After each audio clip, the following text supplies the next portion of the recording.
அதாவது தினமும் காஃபி குடிப்பவங்களுக்கு வந்து ஒரு நல்ல செய்தி. அதாவது 2 to 3 கப் ஆஃப் காஃபி ஒரு நாள் குடிக்கிறவங்களுக்கு வந்து ஹார்ட் டிசீஸ் வருவது குறைகிறது.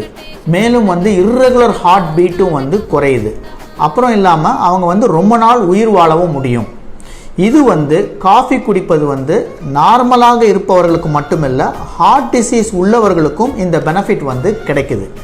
இது எப்படி வந்ததுன்னா, இப்போ ரீசெண்டாக வந்து ஒரு யூகே பயோபேங்க் ஹெல்த் டேட்டா பேஸ்ன்ற ஒரு ஸ்டடியில் வந்து ஒரு 4.5 லட்சம் பேர் வந்து 10 to 12 வருஷம் வரையும் ஃபாலோ பண்ணதில் இதை கண்டுபிடிச்சிருக்காங்க. ஸோ காஃபியில் ஏன் இந்த பெனிஃபிட்னா, இது 5 வகை. அதாவது ஒன்று வந்து காஃபி குடிப்பது வந்து வெசலை வந்து ஹெல்த்தியாக வச்சுருக்கு.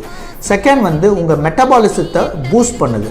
மூணாவது வந்து உங்கள் சுகரை வந்து நல்லா கண்ட்ரோல் பண்ணுது. நாலாவது வந்து உங்கள் கொலஸ்ட்ரால் அப்சார்ப்ஷனை குறைக்குது. அஞ்சாவது வந்து இர்ரெகுலர் ஹார்ட் பீட்ஸ் வராமல் காஃபி தடுக்கின்றது.